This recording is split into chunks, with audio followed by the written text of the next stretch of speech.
This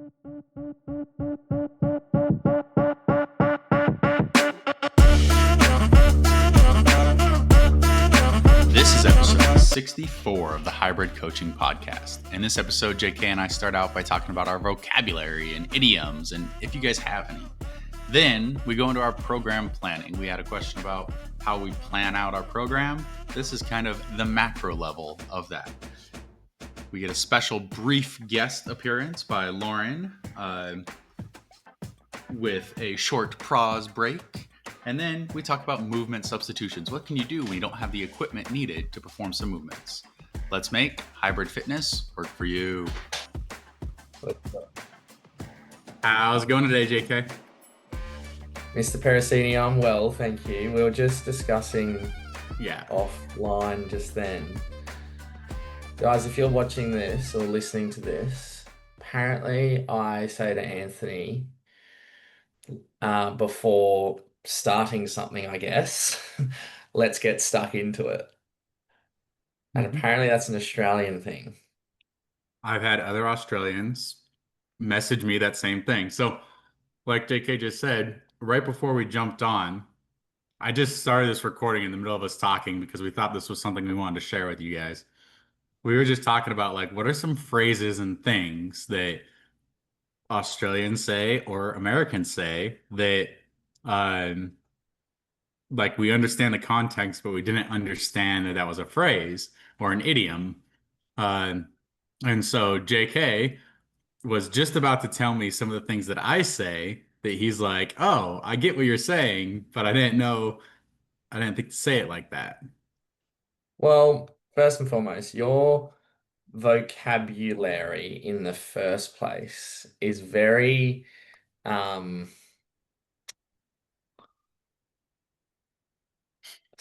smart, right? And I'm not saying mine's not, but there's a few words that I don't think is American, but there's a few words that you use and I'm like, wait, what does that even mean?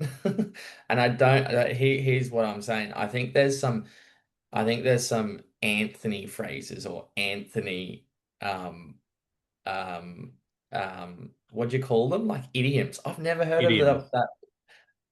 What is it? Did you look up what an idiom is? I just looked up an idiom just then. Yeah. What does it Um, say? hold on.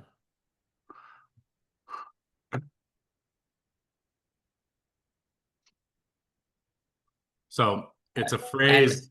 an idiom is a phrase or expression that has a um, figurative meaning different from the literal meaning of the individual words, like break the ice Or like, or yeah, exactly. So things like when you're like, oh, go break a leg, it means good luck. yes, yeah, or like you hit the nail on the head. Yeah, Yeah. yeah. Um, Now you've got me, by the way. I can't think of right now. I can't think of any phrases that you use. And like let's just say American phrases. But what I'm hoping is that during this podcast, there's going to be a few that come out. Okay. So But if anybody, okay, keep going. well, look, this is no. Yeah, I think we just leave it here and let's see what happens this podcast, Anthony. Okay. Um, well, if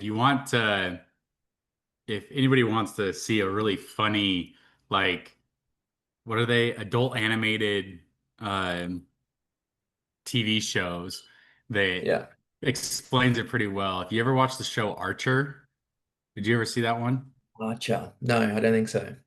Okay, well, Archer, if you go back, there's an episode, Heart of Archness, like part two or three or something. He's like captured by pirates or something. It's pretty funny. I think it's like season three. Um, but he talks about idioms and crossing idioms into different languages and stuff. And so, just as an example, like they're locked in they're locked in a jail cell. They were captured by pirates or something, maybe like Somali pirates, and they're locked in a jail cell.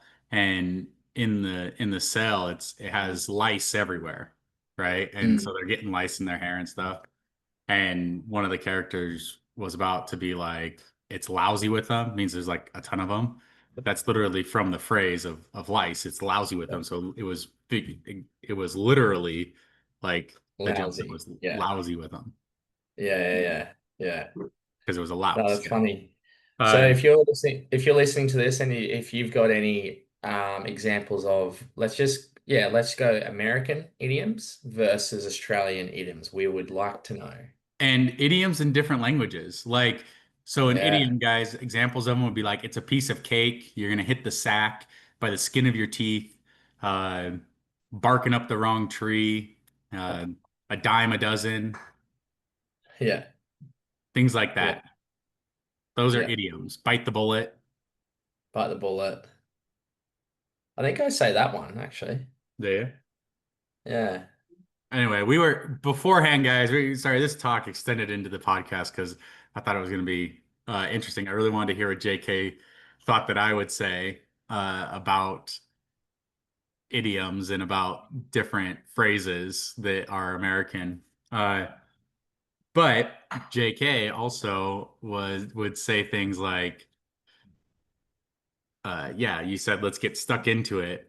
Yeah. I had another Australian client on Fitter message me, and he said something about getting stuck into it, and I was like, "That's oh, is that like?" So I started to put two and two together, and then the other phrases I'm trying to remember. Man, I like blank out when I'm trying to like actually say something, but I know it's on top of my head.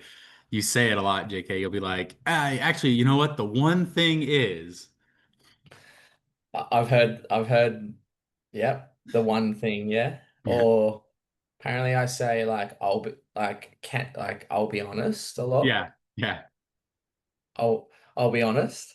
yep. And just on that, I actually got Does that imply that Joanna. you're not Yeah. honest anytime you're not Yeah. saying it? Well, that's exactly right. Joanna and Jess and Ted Petro on the weekend, they were making fun of me about that because of that. I'm like, they're like, well, when you don't say it, does that mean you're not being honest? But it's obviously not. So I don't know why I say that a lot. Um, anyway, I don't want to anyway. give you a complex or make you self Yeah. limited. No, no. But it was funny that you said that about my vocabulary where I'll say things you don't know there. That probably stems from like high school and stuff. I would, there's the SATs here. Was a standardized testing we had to do to like for your college applications. I used to study and like I when I did, it was vocabulary and it was the top 100 SAT vocabulary words. Right. And so I do things like that. So like I correct me if I'm wrong. I think that's another thing I say. Correct me if I'm wrong. But we're gonna be so you're self-conscious of the words we're saying in this yeah. episode. You're very well read.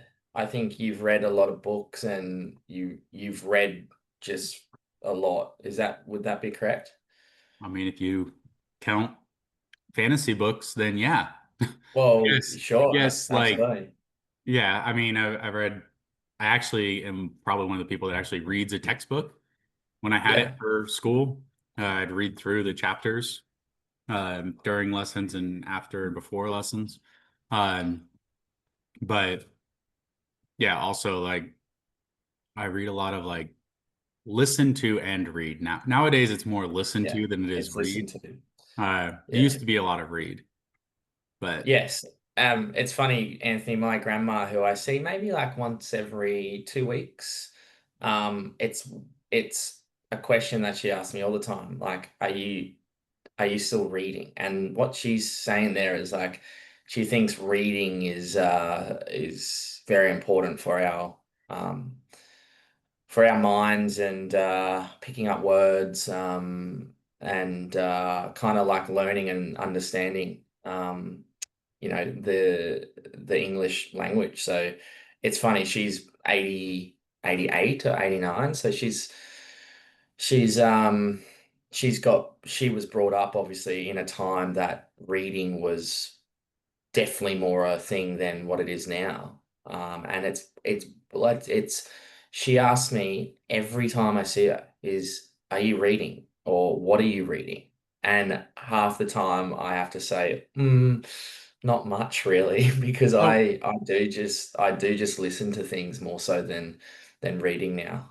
so I take that kind of as like, what are you learning? And I like that because Yeah. I like to think of it like that because whether you're listening to it or actually reading it or like annotating it, whatever it is, you what you're learning is very important, right? Because you want Mm, to continue to learn throughout your life. So I think that's more like what she would be asking you, like, what are you learning right now? What are you learning about? So like that's a good conversation. That's stuff that's interesting. And that keeps you like engaged and guessing. And so we're constantly learning.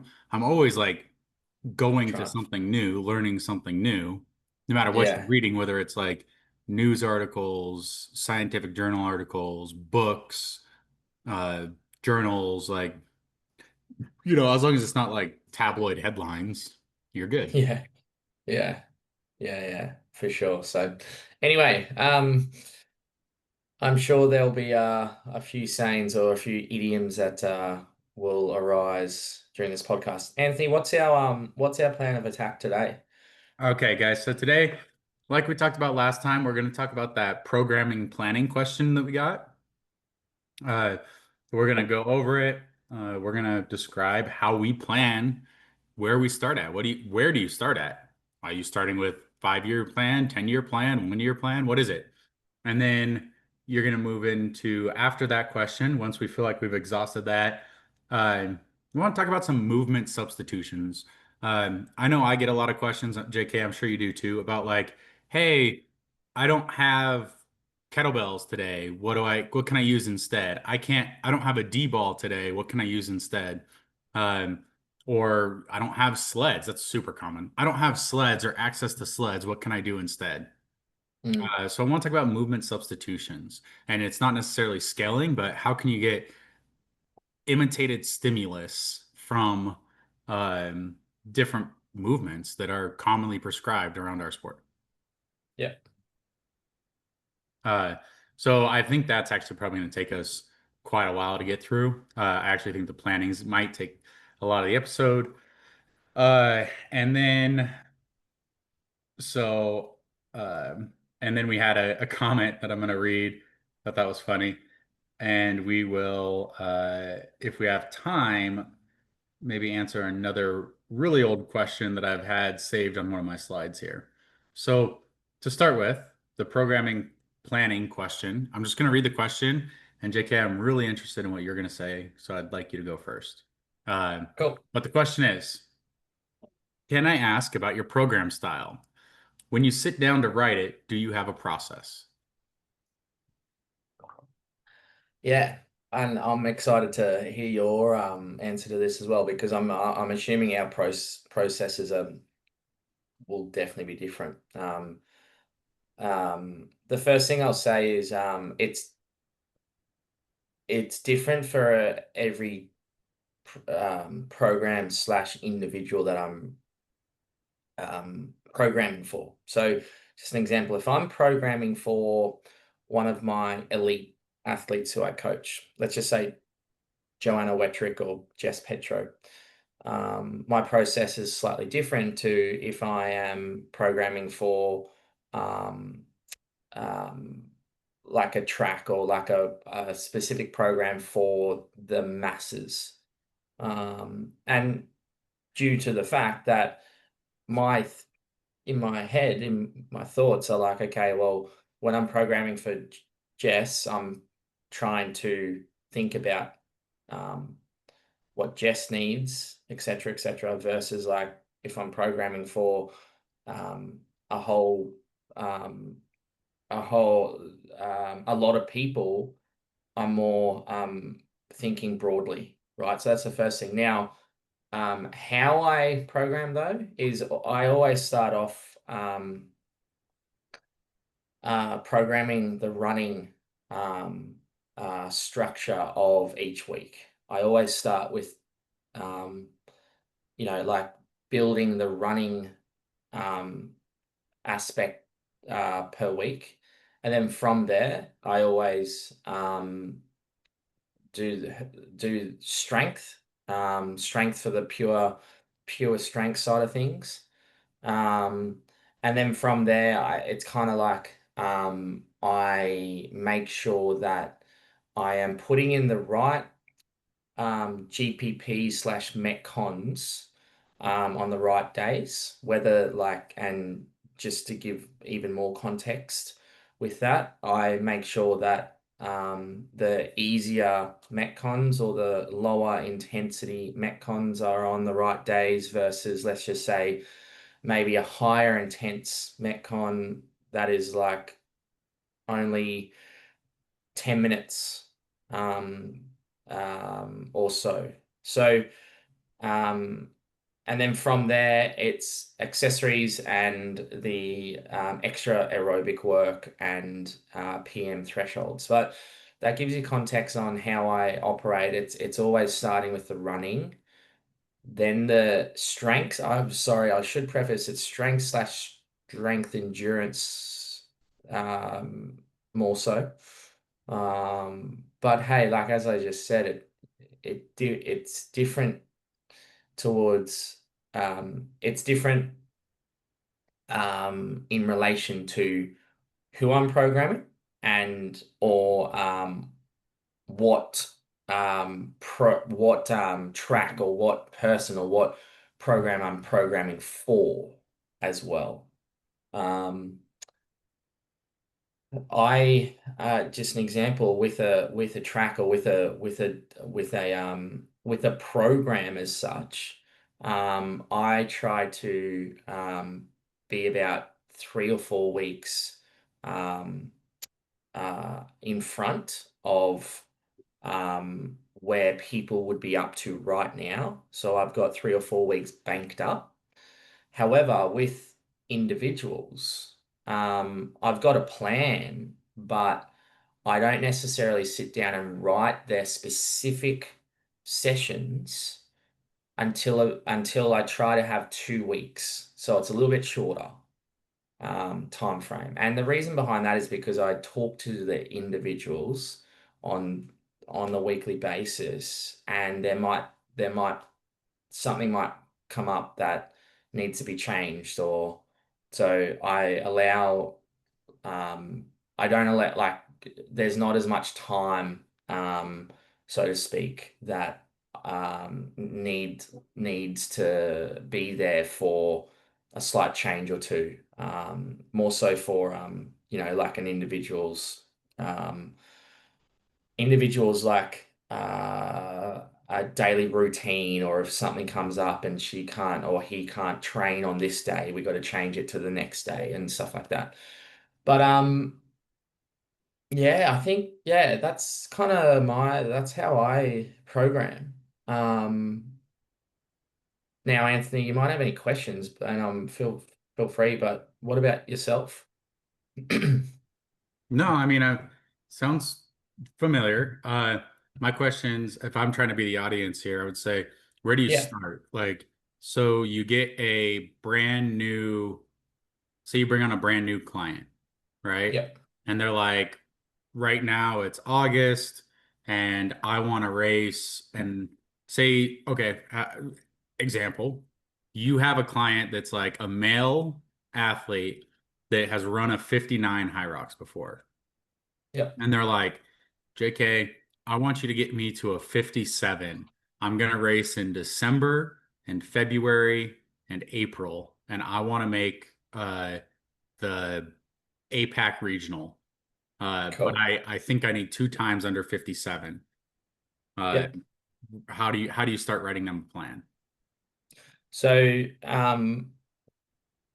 looking at it from like, and use the word macro, like, right? So the macro cycle, like, um, my approach would be, okay, well, we've got to start from, we've got to work backwards. Um, let's just say, as you just said, he wants to make that APAC Brisbane Elite 15 race. How to work backwards from there, right? So, personally, it's understanding where he's at right now in terms of like a few measurements. Just as an example, we'd probably run through. Um, sorry, we definitely make sure that we have a solid estimate slash true threshold testing for his running, so that we understand where what his paces are and whatnot for his thresholds. From there, building the aerobic engine, general strength, and just movement efficiency, um, right from the word go. And I guess like you could say like if I started this athlete right now, the first 8 to 10 weeks would be like a base phase.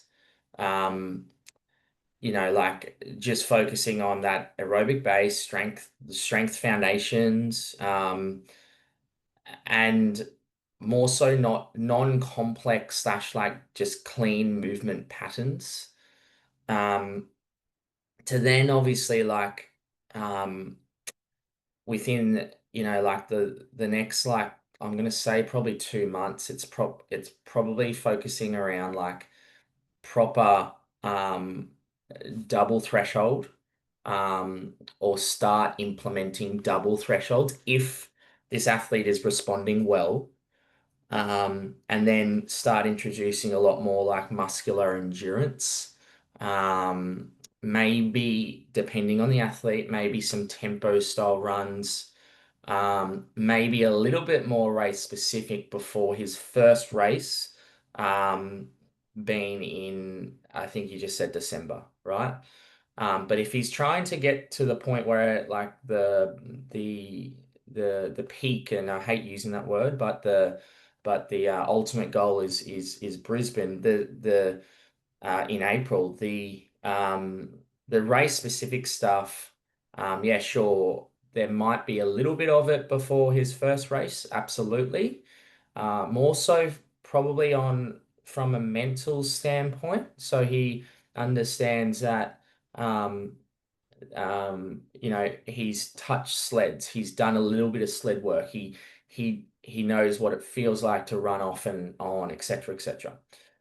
Um, Moving forward, I guess, like I think the next phase, I guess, would be to continue to get to receive data, and especially from that race. So that Melbourne race in December would be okay, like how do you go? All right, um, get some feedback, but also get the data from the race and go, okay, cool. Like, what do we need to work on for the next 2 months, right? And then from there, it's kind of like going, okay, well, the aerobic base doesn't necessarily um, um, differ as much. Strength endurance is still a major focus. The double threshold's a major focus. Muscular endurance. To then pretty much go, okay, we're really trying to attack a lot more um, specific high rocks work, moving towards at the end of February, March into that April race. Like you could call it like um, I've learned this from you, Anthony, like um, everything before February and March is just general fitness. It's general fitness, really trying to increase and increase the individual's base, um, generally over and across a lot of planes of motion, and also running of course. And then you could say that this, I don't want to use the word peak. I want to find another word because I don't like the theory behind peaking. But let's just call it the peak phase of, let's just say 6 weeks out from the Brisbane race. Doesn't necessarily mean that it's focused around more high intensity, but the sessions are a lot more sports specific when it comes to um, high rocks, right? Even to the point where I'll use the term like a little bit more brick style sessions. Brick style sessions are like what the triathlon athletes or triathletes train, where they run, swim, or swim, ride, run, um, um, kind of brick by brick, right? So we're pretty much doing the exact same with high rocks. We're doing a maybe a run, but it doesn't have to be a run. We're doing, like just an example, let's just say like row, sled push, wall ball. So we're implementing a lot more specifics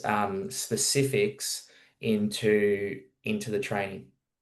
Um, Look, and then from there, it's pretty much looking at a taper phase, um, which is cut volume to um, cut volume, cutting about 40%, maybe up to 50%.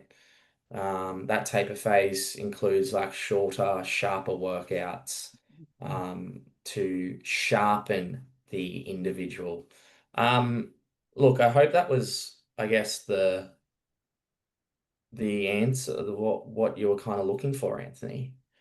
Yeah, I mean, you explained it pretty well. Like, right, the further away from today you get, I think the foggier it is. And Mm. so we're just trying to like figure out how clear it is and will continue to every step forward you take, you can see a little bit further down the road, right?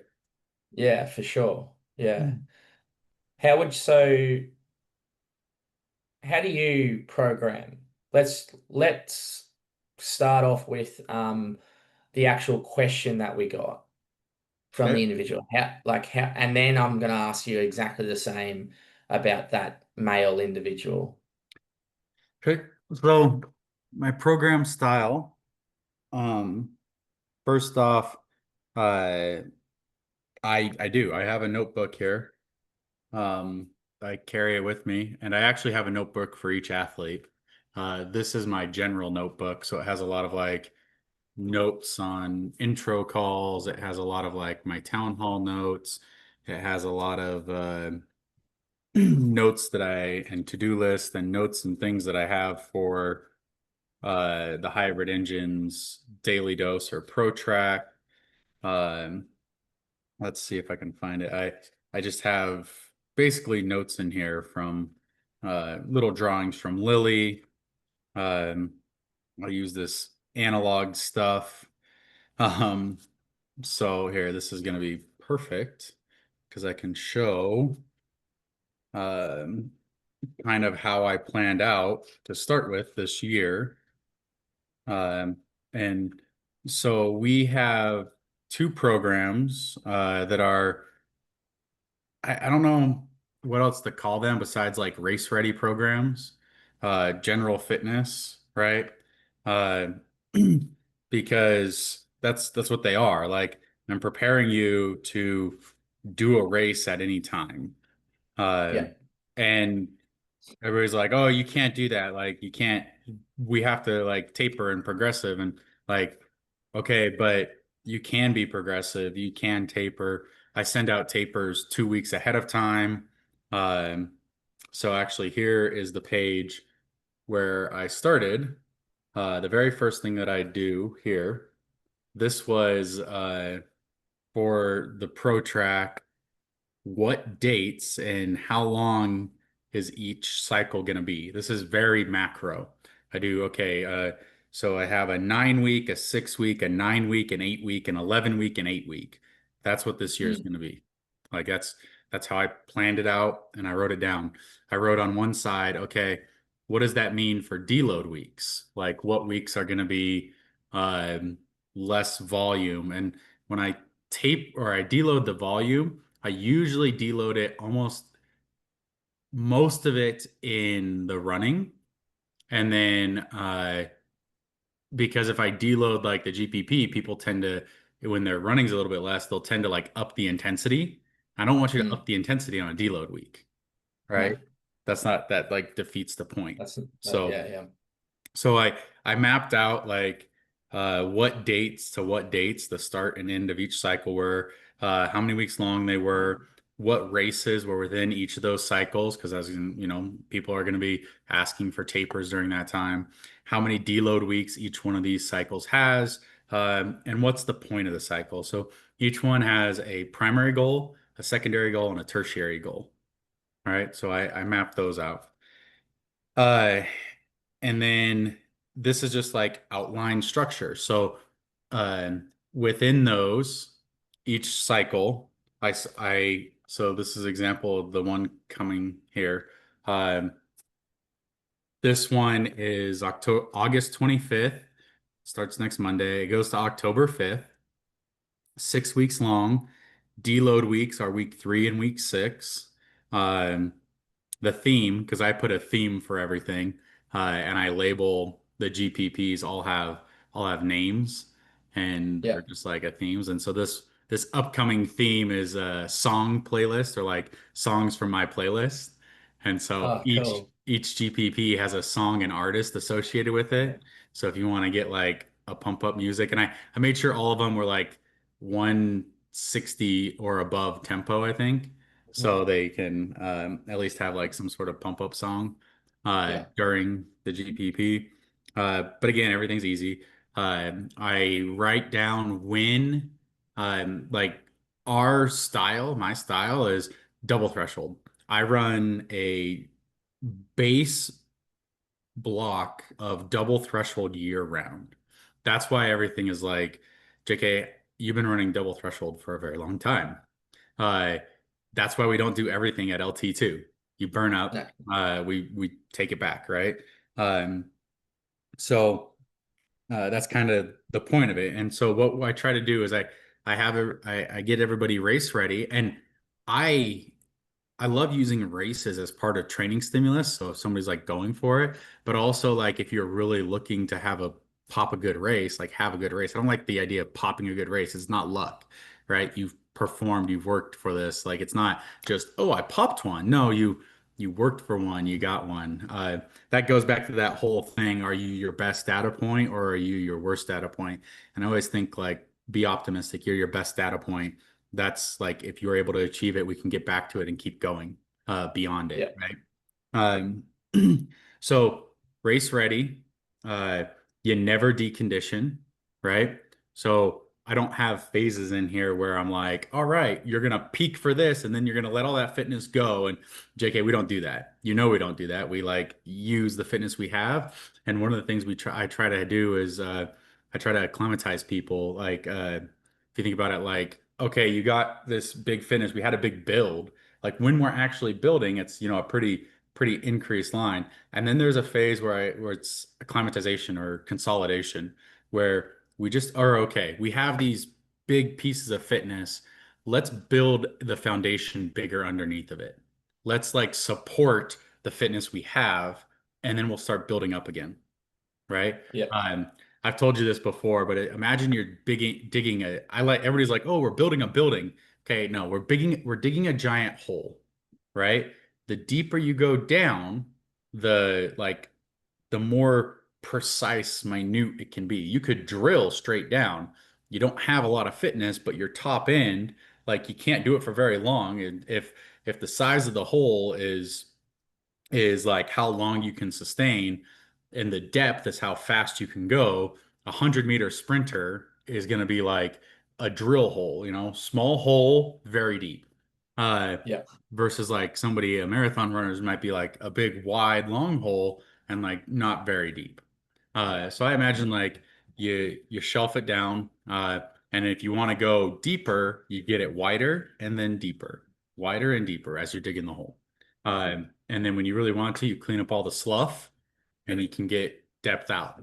Uh, so anyway, that's like that never decondition part. And then after we get the foundation, the base in there, which is the running and the machine work, um, like, and I'll switch which days, sometimes it'll be like Tuesday, Friday, sometimes it'll be Wednesday, Friday, whatever it is. You organize your rest days, you organize your active recovery days, and you make sure to include those. It's when you look at the macro picture, it's a lot about the structure, all the structure that you're Mm. doing. And then we go to the strength. And the strength, I don't consider like a singular progressive build, like you're trying to build for a competition maximum. We do strength as like consistency and continued exposure to resistance. Hang on. What happened? Jet ski or is it gonna roll into the garage? No, I can unhook it. Do you need to take the car? 5 minutes to get to the post office to ship Aaron's laptop before it closes. I'll be right back. I need like 5 minutes. You're right. All good. I have to Hello. I have to ship my sister's laptop to her and the post office closes in 45 minutes and Anthony Oh has the no. jet ski attached to the car right now and I don't know if I unhook it if it's gonna roll into the garage. So, Okay. You're so trying to. I'm gonna go help him with that really quick, but Yeah, all good. it should Do take less than 5 do minutes. what you need to do. Oh, we'll be right back. Yeah, all good. All right, guys, if you didn't know, we just had a little pause break there because I had to take care of something. So we are back now, still recording. I'll cut that, what was that, 6, 7 minutes out right there. Um, and we will get back into what we were talking about, which was, I believe I left off on strength.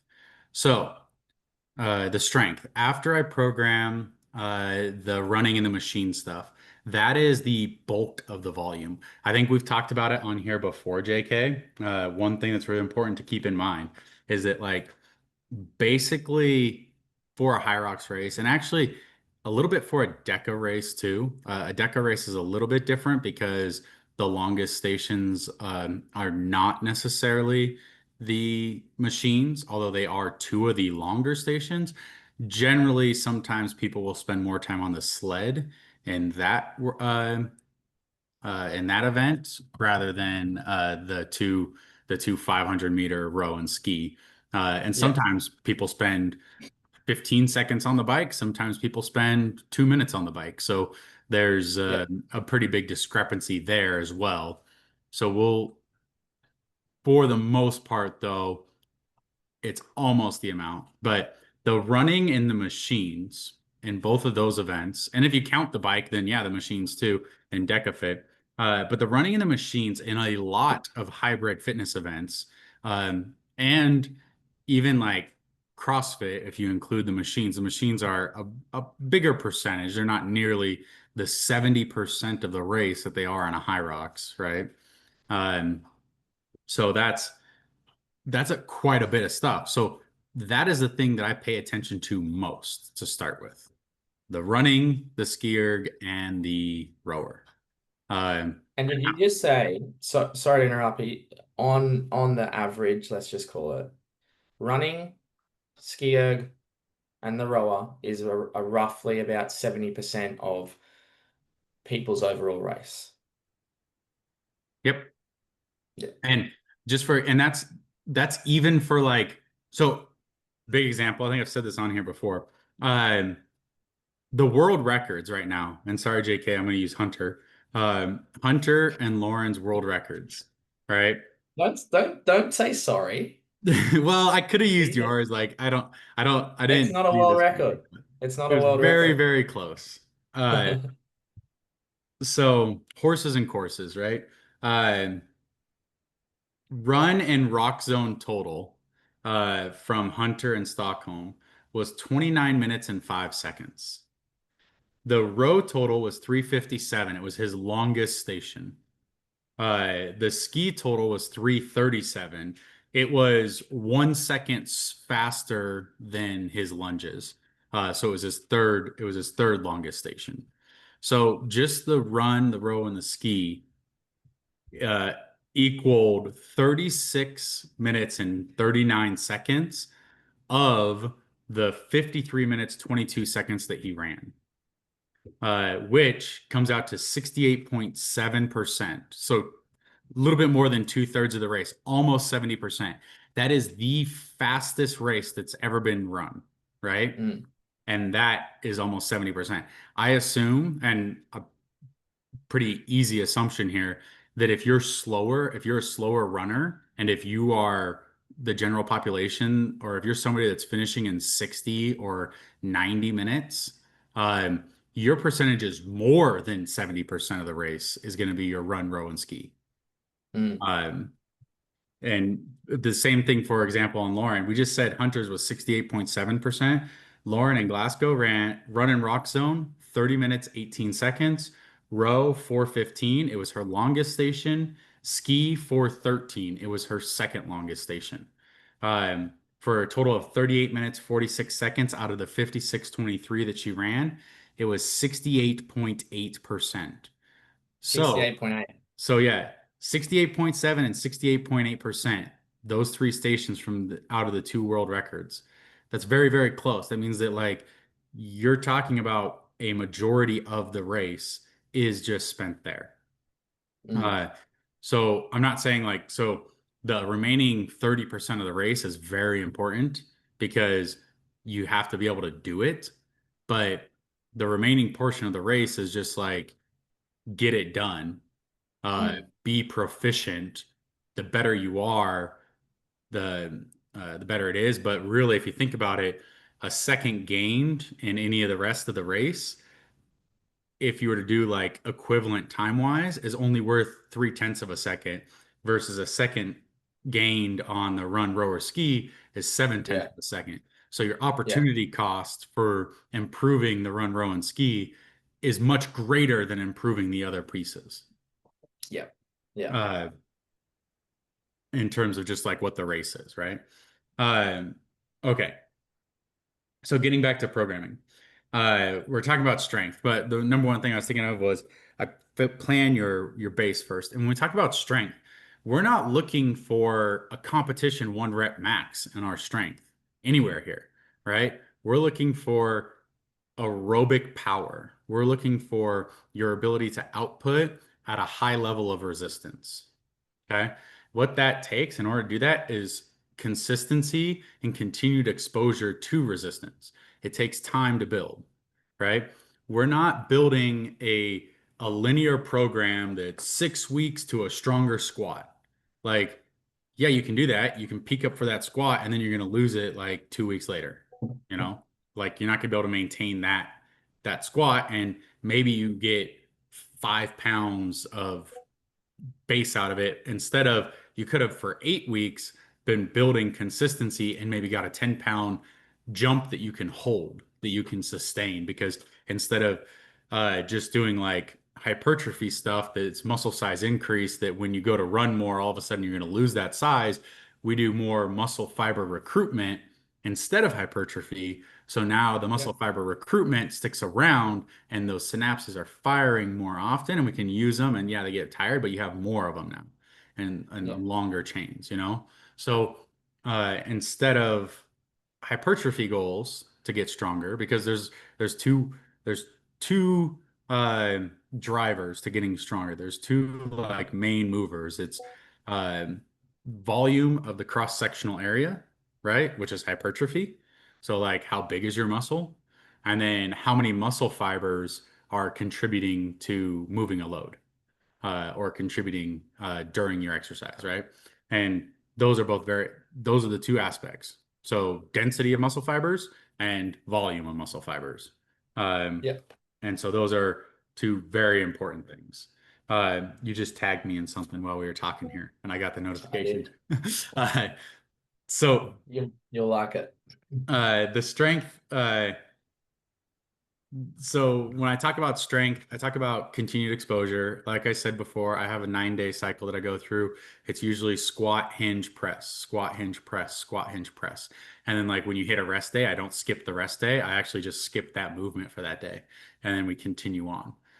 because that way over 9 days you'll get exposure to three squats, three presses, and two hinges. Or the next 9 days you'll get exposure to like because you'll have one active recovery day in there. That's why you don't get that ninth day.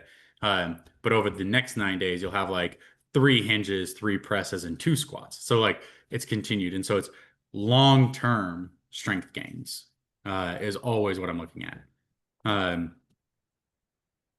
as a priority. And that could include doing because we talked about JK, the rate of force development is super important. So that it could include doing eccentrics. It could include doing isometrics. It could include doing like tempo squats uh, and wall sits and things like that to really get like first off fatigue certain muscle fibers and then recruit more. Yeah. Uh, Yeah.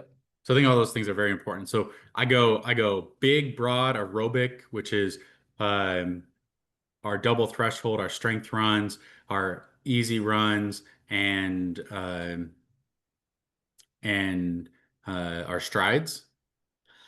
And then that is my macro. That's what I'm looking at. So I have these all broken up. Then as a cycle has come into effect. So I look at macro as the year, then I look at the meso.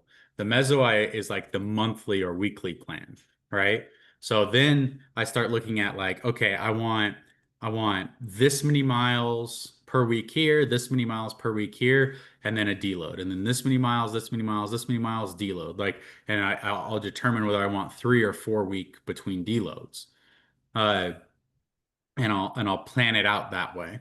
And then once I have that set, I'm thinking, okay, what is the additional pieces outside of my mileage, right? Because you have to have like you could talk about like a mileage equivalent score, but I don't really give it a mileage equivalent score. I know that if you're a half marathon Olympian, right, you can run this many miles per week. Okay, if I want to have you have the endurance and the strength pieces of a half marathon Olympian, and we have 70% of our workouts running, I'm gonna have you do about 70%, maybe 75% of that, right? Yeah. And then I'm going to take the remainder and fill it in with more race specific strength, race specific gym work, skills. And don't get me wrong, there is skill work involved with high rocks. It's just minimal skill, right? You don't need a long time to build the skills required to finish a high rocks race, but you do need some movement. Like you have to be able to get the skill of a squat down for your movement pattern of a wall ball. You have to be able to throw the wall ball to a certain target and hit it accurately. Uh, Mm. you have to be able to pick up a sandbag and put it on your back. Um, those aren't high skill; they are low skill. Pushing a sled, pulling a sled correctly with some good technique, where to grab the handles on a farmer carry, how to row, how to ski. It's low skill. It's not no skill, right? Yeah. And so that's kind of how I start planning. I go to my mezzo, which is like I want the pieces, and then like you talked about getting ahead of people. I usually for our race ready tracks, our daily tracks, those are as I promised people, those are following Lauren's programming. So like I'll put her workouts in there uh, for them to do. And then I will also uh, fill in like what fits and else is needed in terms of like applied strength and extra credits and sometimes the GPP, Yeah. I think which is the micro. So we the do. macros. Yeah. There we go. Macro, meso, micro. Yeah. Yeah. I think overall, the one thing that if you're listening to this, I think Anthony and I um, think similarly now, and that's sure, like our Anthony coached me slash programmed me to peak for the world championship in June, right? But here's the thing, I was still peaked for Glasgow. I was still peaked for Vegas. Like it's not necessarily looking at it from a perspective of you need to like we're peaking and we're trying to get as sharp and as fit for one specific time of the year to then let it all fall off or to then let it all we're trying to get to a point where we're lifting our, would you call it like homeostasis level, like year in, year out, or month in, or week in, week out, month in, month out, year in, year out, so that our peaks don't have to be as sharp, so to Yeah. speak. And that's exactly our bodies, human bodies, we're trying to find homeostasis, right? When we apply a stress, which is like a workout or something, our body like will try to compensate by recruiting more muscle fibers, by expanding lung volume, adding like what you're able to take in, expanding blood volume, things like that to make up so that if it experiences that stress again, it'll go to it. If you never stress it again, it removes that because it doesn't need it. We're back to Yep. homeostasis. So you have to keep applying those pieces, right? Now, if we apply it over and over, our body's always trying to catch up.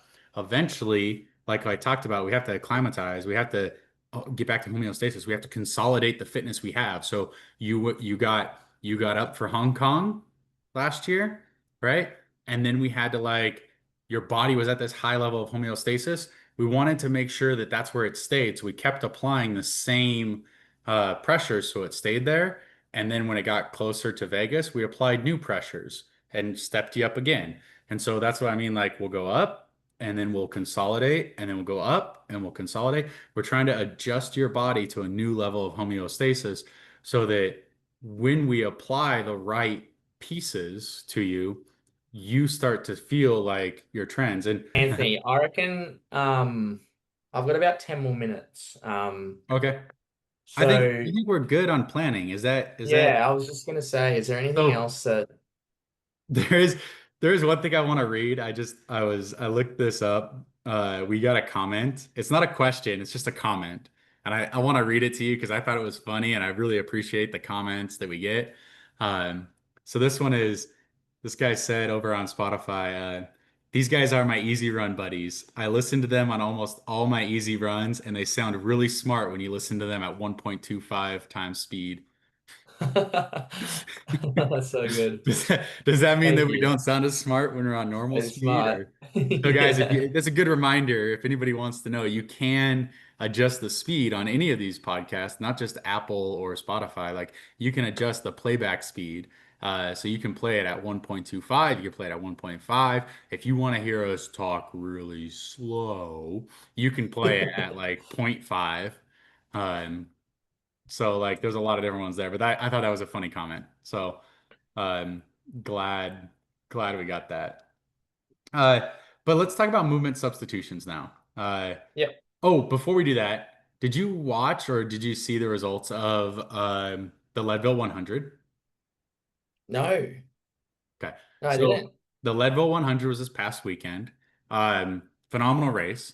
One of your high performance team, TheFeed, uh, other teammates. Is that what it would be? High performance team teammates. David Roche, he won again. So he was won You it two won. years in Oh, a row, fantastic.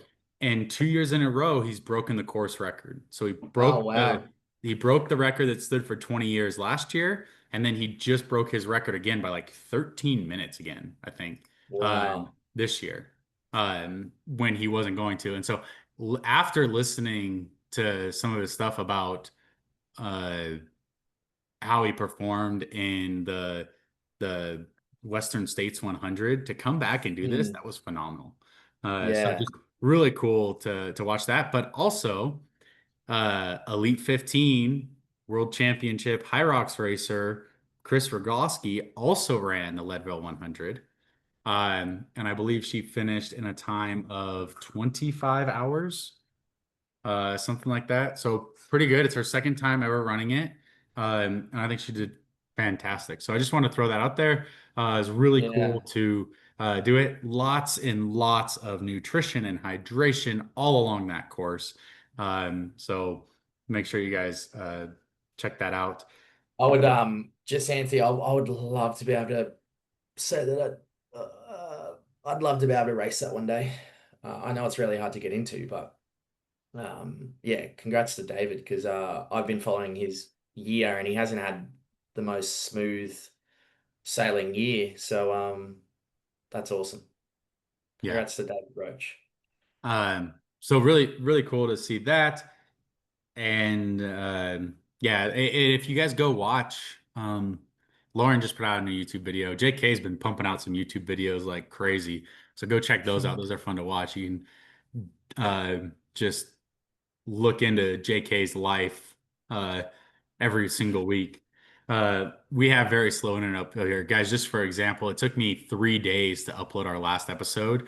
Literally, I Yeah. left a fireplace like on YouTube playing on my computer so it wouldn't fall asleep, so it could continue to upload overnight. Wow, wow. And it was on for 3 days. It took 3 days to upload from this computer. We will be back in Las Vegas next week. Yeah. But yeah, if you want to check out their YouTubes, guys, that's super cool. Sharing and getting this out there to other people would really help us as well. Because if we start, getting out there and getting to more people, the more people we see we can affect, the higher quality of episodes we can put out. Um, because then we can start like diving into cooler things and maybe getting guests on. Movement substitutions. I really wanted to talk about this, so let's make sure we get into it. We don't have a lot of time. JK, if an athlete tells you they don't have a sandbag, what are you telling them? You could use any like a sandbag for let's just say the lunges. Well, you can use any type of weight, dead balls, dumbbell, even a bar on your back. What else? What else? What else? Those were the first that came into mind. Yeah, you could use dumbbells, barbell, child. Yeah. Uh, Child. really, yeah, whatever you guys got. And you know what? If you don't have weight to add to it, you don't have a dog or anything you can hold on your back or hold in your hands, uh, just do walking lunges and Yep. maybe add 50% on the distance or something. Yep. Um, Yep. all right. What if they don't have a D ball? If they don't have a D ball for D dead ball over ball shoulder, over bear, shoulder maybe a or bear hug. squats, bear hug, um, you've got a barbell, hopefully. You've got a dumbbell, kettlebell. You're trying to mimic the same plane of motion. So those yeah, barbell, dumbbell, kettlebell. So, yep, I'd say barbell, dumbbell, depending on what the movement is. If it's like D-ball over shoulder, add Yeah. some power cleans. Um, Yep. those can be effective. If you got a rock outside and you might get scratched a little, but if you got a clean rock, you can always try to use a big rock. A kettlebell, especially if it's like a bear hug carry. We've done Mm. those or a bear hug squat or something with the D-ball. Then yeah, use a kettlebell, use a heavy kettlebell. Same thing if you don't have a kettlebell, you can use a dumbbell. Um, and if you don't have a D ball for some of those other things, uh, yeah, and depending on what kind of dumbbells you have or something, and you're not going to break any equipment, you could do like two-handed uh, heavy dumbbell over shoulder, or at least two-handed heavy dumbbell up to shoulder, and then back Yep. down. Um, so those are the types of things you can do if you're missing a D ball. You can get a similar stimulus. Um, Hmm. Another big one, the one that everybody always asks about. JK, I don't have a sled for sled push. What do I do? Yeah. So if it's specifically for sled push, I've programmed or substituted things such as a barbell front squat, first of all, for a sled push. I've programmed a box step up. whether it is with dumbbells or not, or sorry, weighted or not. I've even programmed like a plate push where the plate is on the ground on some turf or on some carpet, and you're actually pushing it in a bear crawl position, back and forth. Those are the movements that I would substitute a sled push for. Yeah, so that's perfect, and it depends on the reason why. Like if you don't have the distance to do it, my favorite thing, if you don't have a sled for sled push, take a 45-pound plate, lay it flat, and do a plate push across the ground. Yeah, If as long as it moves on the surface you're on, it's a very, very low push, and so you can just yeah, drive, drive, drive, and I mean, it gets you. Put both hands on it, like in a bear crawl position, and then just try to drive with your legs. Additionally, one of my other favorite ones is if you have the ability to and you don't have a sled, take a motorized treadmill, turn it off completely. Don't have it on, put your hands on like the front portion of it and drive the belt while the treadmill's off. mm, You just wow, drive, drive, drive, drive, drive. Um, yeah, it'll turn the belt and you can keep going. Uh, and you can also do that against the wall too. If you have like something you can use and just like push your feet back. So you just put your hands on a wall and then you have maybe put some towels under your feet or something and drive and push and overcome the friction of your feet on the ground. Um, yeah, but otherwise, if like really no distance, no other availability to you for the sled push, front squats and like the you said step ups, yeah, some heavier step ups. yeah, And I don't necessarily make them high. Like I'll do like you can go down to no, like 16 inches and put some weight on your hands or something. Or do like a front rack step up. Things like that yeah. to really get yourself up and down. Um, that's how I would do a sled push. For a sled pull, uh, similar, if you don't have a rope to do the pulling with, rope climbs. I like rope climbs for it, legless or not legless. And then you can also do like seated rows. I like some seated rows. You can do deadlifts.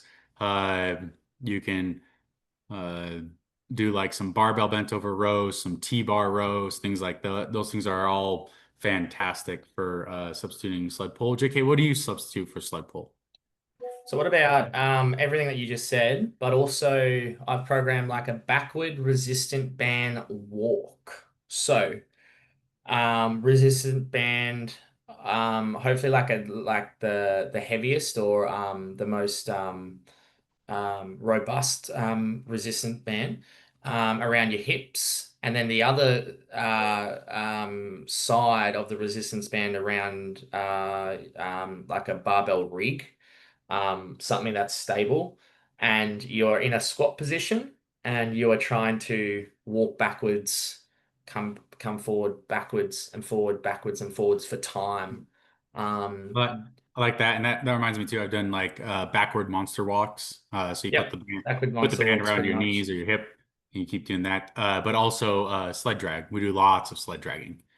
Sled drags for sure. And you could do that. That's obviously It sled doesn't have dragging to be a forward sled. and Yeah, backwards. Yeah. yeah. It doesn't have to be a sled. You could try to get put sandbags all together and try to drive it with some bands or a TRX rope. So those are really, really good for the endurance side of the push and pull. Yep. Um, yeah. So I think that's most of the things. If you don't have a med ball, you can just do dumbbell thrusters for the wall balls. You're gonna have to work on your Yep. accuracy at some point, so you might want to find something to help you pinpoint the place.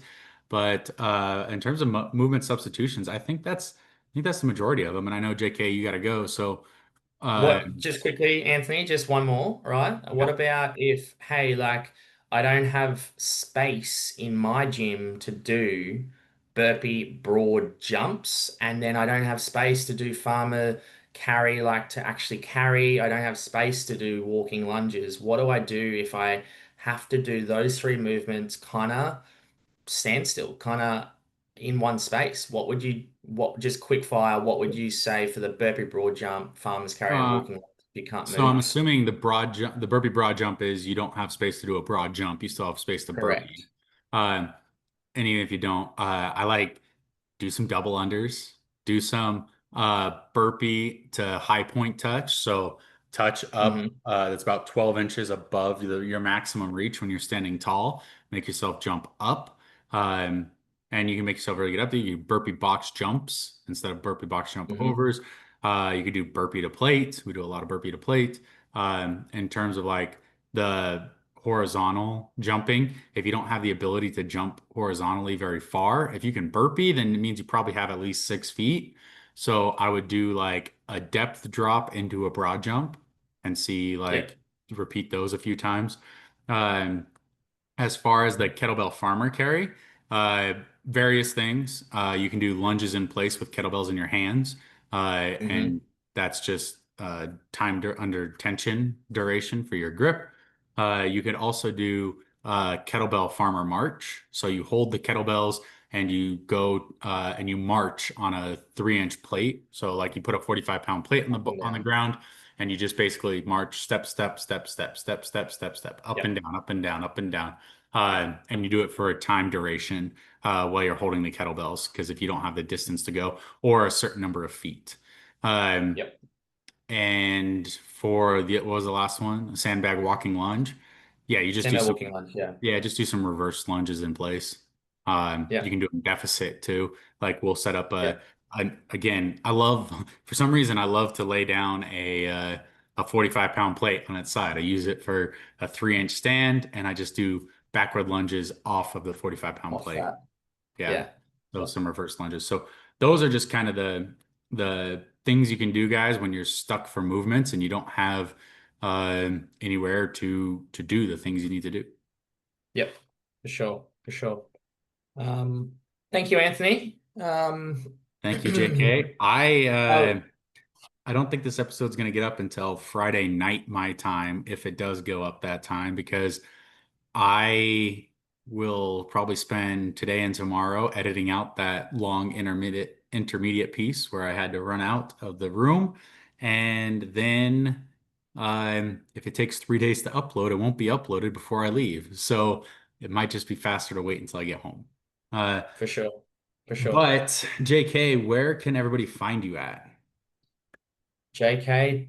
jk.james.kelly on Instagram.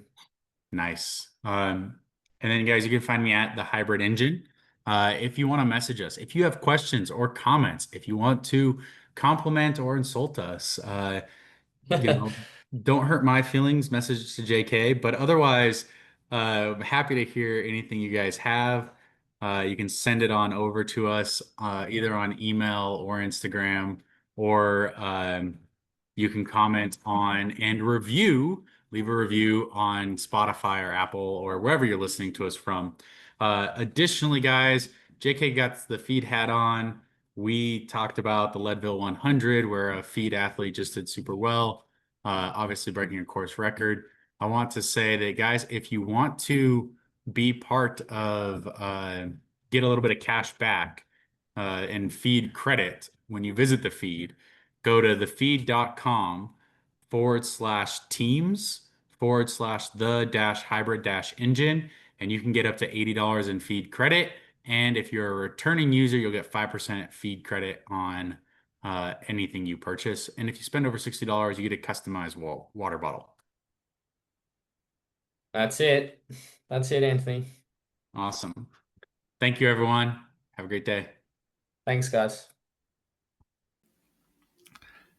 Thank you for listening to the Hybrid Coaching Podcast. If you'd like to reach out and get in contact with us, you can email the Hybrid Coaching Podcast at gmail.com, or you can find us on Instagram either at the Hybrid Engine or at jk.jameskelly. Thank you for listening. Have a great day.